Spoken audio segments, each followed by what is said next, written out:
Bariloche lamentablemente se vende como una ciudad hecha por los europeos. Es algo que a mí me duele muchísimo. El nombre verdadero de Bariloche es Furiloche, que quiere decir gente detrás de la montaña. Como que se perdió inclusive eso, nos han sacado hasta el nombre verdadero de nuestra ciudad. Muchos turistas, yo que tengo el puesto en la feria, me vienen y me preguntan ¿dónde están los mapuches? Le digo, estamos en todos lados. De hecho, hasta la mucama del hotel puede ser mapuche, el mozo puede ser mapuche. Lo que pasa es que no todos tienen el cartelito diciendo que son mapuches. Por lo general, nuestra gente mapuche es la que más marginada vive en los barrios alejados de la ciudad. Muchos viven de planes trabajar, no tienen acceso a la educación. Por ahí los chicos terminan la primaria y el secundario ya se les complica. No hay proyectos de trabajo, ni siquiera en educación y cultura. No hay un compromiso desde el Estado ni la municipalidad para que ellos puedan llegar por lo menos a conocer parte de la cultura.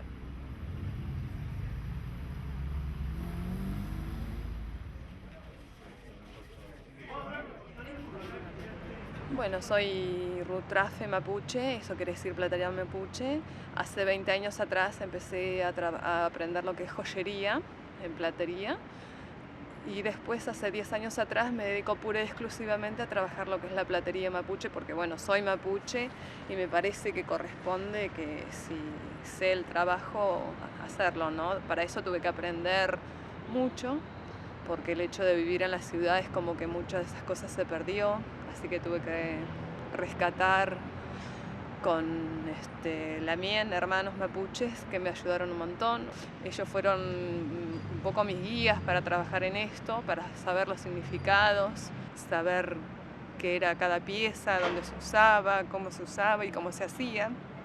El tener nada más que una identidad es muy importante. Y bueno, y el tener una cultura y una espiritualidad como es la del pueblo mapuche, mucho más.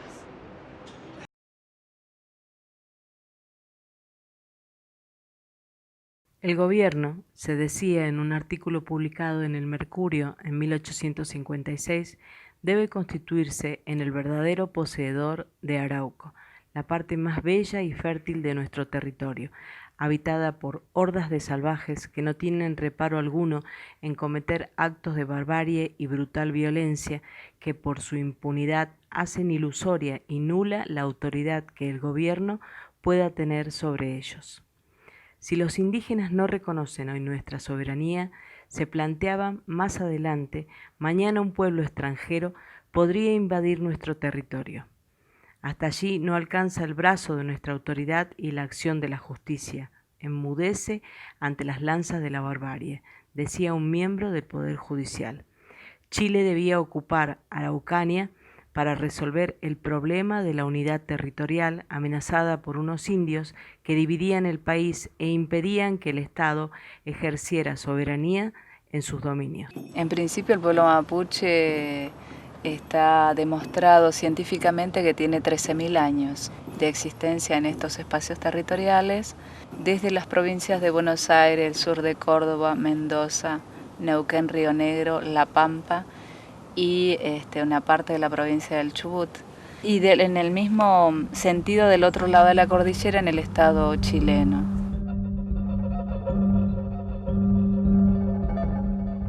Curruinca dominaba todo el valle del lago Laca.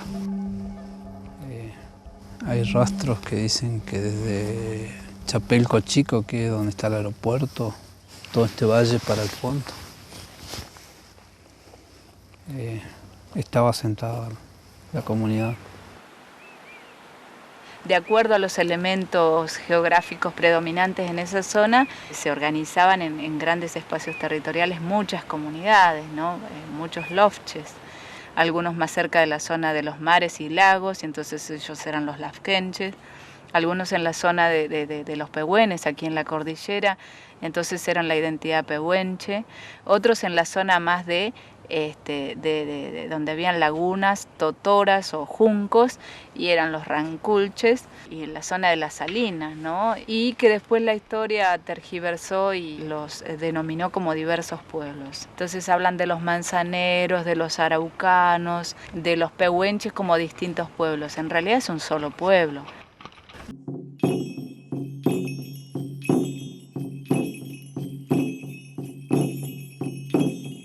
todos los caciques o todo aquello descendiente de loncos que resistieron a la pacificación venida desde Chile o a la conquista del desierto venida desde Argentina, quedaron dispersados por todos lados. Cuando volvieron, donde había agua, ya se quedaron viviendo, allí formaron sus familias y después las políticas sistemáticas generadas por los diferentes gobiernos de turno comenzaron con la venta de tierras a estancieros y demás, y entonces ahí comenzaron otra vez un nuevo atropello a las comunidades que se iban reorganizando, y de ese modo nunca pudieron volver a su espacio territorial ancestral. Ellos quedaron donde pudieron nomás. Esto es un poco la triste historia nuestra, ¿no? De cómo te van reduciendo el territorio de esta forma.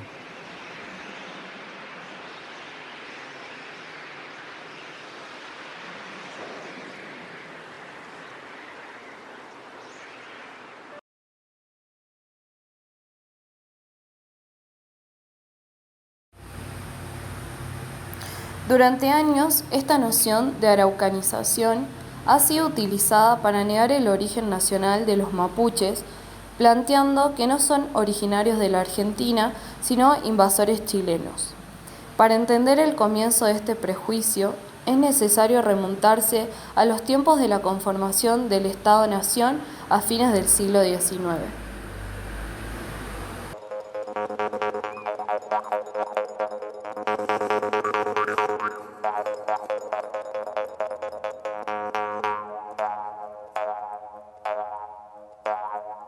El pueblo mapuche fue uno de los pueblos que más resistió y estuvo, podríamos decir que 300 años de resistencia.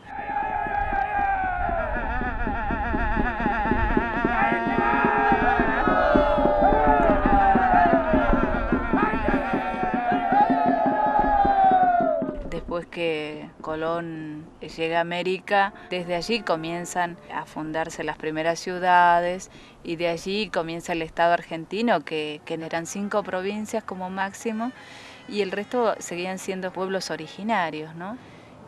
Y entonces después el Ejército Nacional, en ese momento comandado por el general Roca, inicia lo que se denomina aquí en Argentina la campaña al desierto, ¿no? Un desierto que no era para nada desierto, aquí existía el pueblo mapuche y allí murió muchísima gente.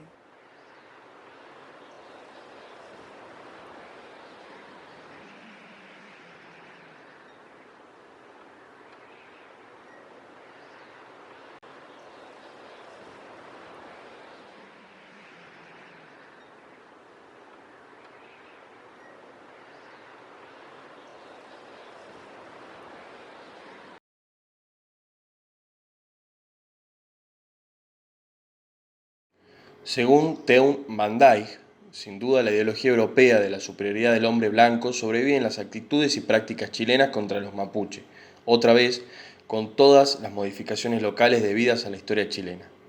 Se muestra en la manera que los poderosos reaccionan contra las reivindicaciones legítimas de tierras del pueblo mapuche, en la cobertura de prensa, sobre todo en el Mercurio, de las acciones mapuche como si fueran terroristas y en el trato cotidiano de gente con apariencia más indígena comparado con el trato de la gente con apariencia más blanca europea.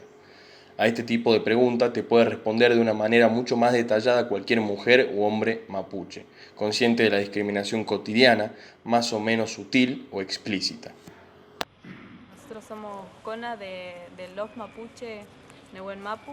El CONA es en tiempos del Malón era el joven guerrero, y en la actualidad nosotros estamos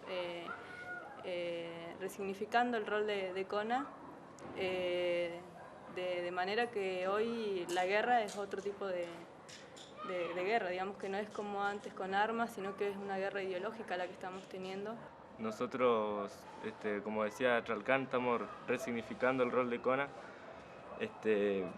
pero aún mantenemos vigente el concepto ese de joven guerrero, ¿no? Porque, como decía, continuamos con esta pelea y nos negamos a aceptar también la institucionalidad winca que nos quiere decir que los mapuches nos tenemos que organizar como reserva o como comisiones directivas. Y abocado sobre todo a lo que es la comunicación, porque es una tarea que nosotros vemos que es necesaria acorde a los tiempos que nosotros estamos viviendo hoy, en el sentido de que es un arma poderosísima que usa el poder del Estado y el poder económico para muchas veces difamarnos y seguir negándonos como pueblo originario. Sabemos que es un video y es una herramienta que no tiene nada que ver con la cosmovisión mapuche, pero aún así sabemos que lo que estamos reflejando mediante un video sigue siendo el pensamiento y la creencia mapuche.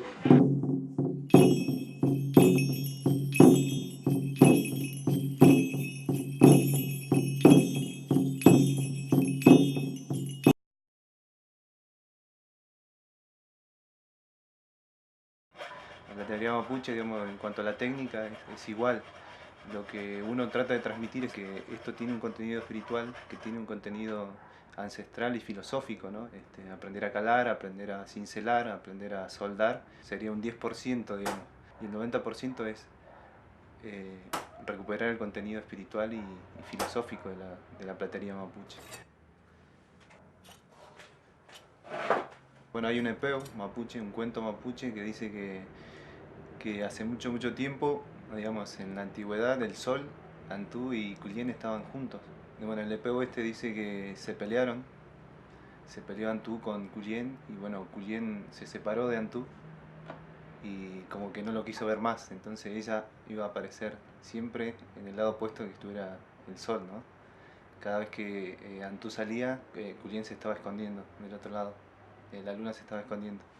Y en esta disputa que tuvieron, esta pelea, Culién lloró, digamos, derramó lágrimas, y las lágrimas esas que cayeron a la tierra se convirtieron en plata.